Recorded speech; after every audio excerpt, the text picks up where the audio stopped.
कल के लिए? आई थिंक लॉन्ग होना चाहिए। मेरे ख्याल से स्टॉक का नाम है बजाज फिंसर्व। ट्रेड करा है 1851 के आसपास, स्टॉक होगा 1842, करीब 9 रुपए का। टारगेट 1870, स्लाइटली हायर भी मिल सकते हैं target Bajaj Finserv. By side की ट्रेड गावस्कर की तरफ से। शिल्पा जी, आप बताइए, आप क्या पिक कर रही हैं कल के लिए? मैं प्रेस्टीज पे ही अपना लॉन्ग व्यू कंटिन्यू करूंगी। मुझे लगता है अभी भी वहीं पे है। छोटा सा स्टॉप लॉस से अगर व्यू सही जाता है तो रिस्क रिवॉर्ड बहुत फेवरेबल है।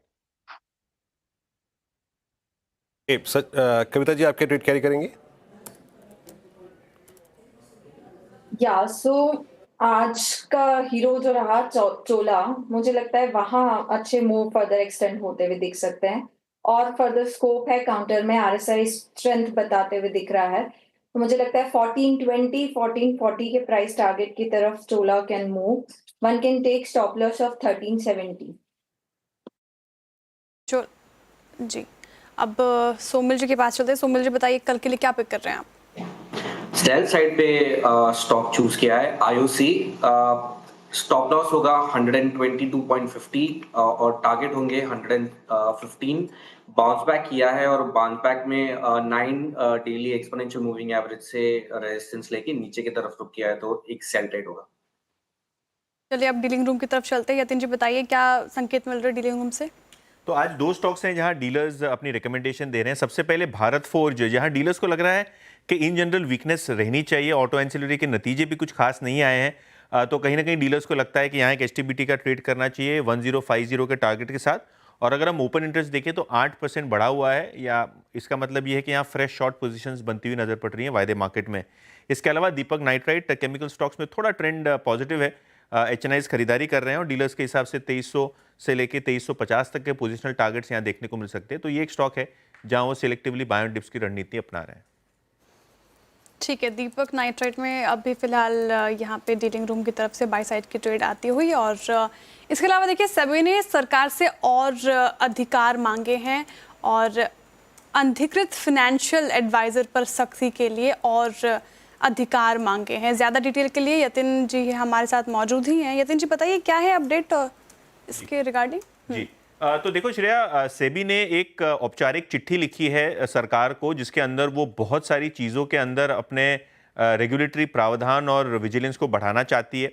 और क्योंकि सोशल मीडिया पे बहुत सारी अनसॉलिसिटेटेड एडवाइस मिलती है, रिटेल निवेशकों को भ्रमित किया जाता है, सेबी ये पावर मांग रही है कि सोशल मीडिया पोस्ट को वो रेगुलेट कर सकें। वहाँ अगर इनको कोई टाइप का एक्शन लेना हो, कंटेंट को निकाल देना हो, तो वो उनको पावर देना चाहिए।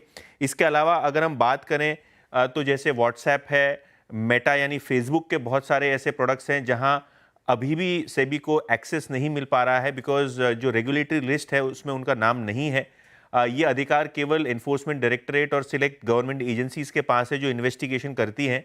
और क्योंकि सेबी के इन्वेस्टिगेशन में अब सोशल मीडिया के माध्यम से बहुत सारी इन्फॉर्मेशन मिल सकती है, बहुत सारे इन्फॉर्मेशन के जरिए जो रॉन्ग डूअर्स हैं इनको पकड़ा जा सकता है। तो सेबी ने रॉयटर्स के हवाले से जो खबर आ रही है, फरवरी 3 तारीख को ये इन्वेस्टिगेशन पावर्स मांगे हैं, क्योंकि इनको लगता है कि जो एब्सेंस है पावर का to access data records, call records, social media की बहुत सारी चीज़ें, तो ये वो अपने प्रावधान में लाना चाहते हैं। ऑब्वियसली अगर आप देखें तो न्यूज़ रिपोर्ट्स ये भी सजेस्ट कर रही थी कि ऐसी मांगे पहले भी सेबी ने की है होम मिनिस्ट्री से और गवर्नमेंट से, लेकिन उनको ये राइट जो है डिनाई किया गया था, स्पेशली कॉल रिकॉर्ड्स एक्सेस करने का। लेकिन अभी फिर से एक बार सेबी ने ये मुद्दा उठाया है, जिसके अंदर सोशल मीडिया और कॉल रिकॉर्ड्स इंक्लूडिंग जो व्हाट्सएप के ऊपर मैसेजेस एक्सचेंज होते हैं, इस पे जो है वो रेगुलेट कर सके चीज़ें, रेगुलेटरली चीज़ें मांग सके, और जो एनक्रिप्टेड चीज़ें होती हैं खास करके व्हाट्सएप और मेटा के प्लेटफॉर्म पे, उसको भी डीकोड करने का जो हक है वो सेबी अपने पास रखना चाहती है। शुक्रिया यतिन इस पूरी चर्चा के लिए और जानकारी देने के लिए। तो सेबी ने जो ये मांगी की है सरकार से फिलहाल फॉर द टाइम में, अब लास्ट टाइम याद रखिएगा सरकार ने इस पे कोई स्वीकृति दी नहीं थी, लेकिन ये फिर सेबी ने मांग रखी है। यतिन शुक्रिया आपका। और मैं जाते जाते एक दो स्टॉक्स पे और ले लेता हूँ, व्यू ले लेता हूँ।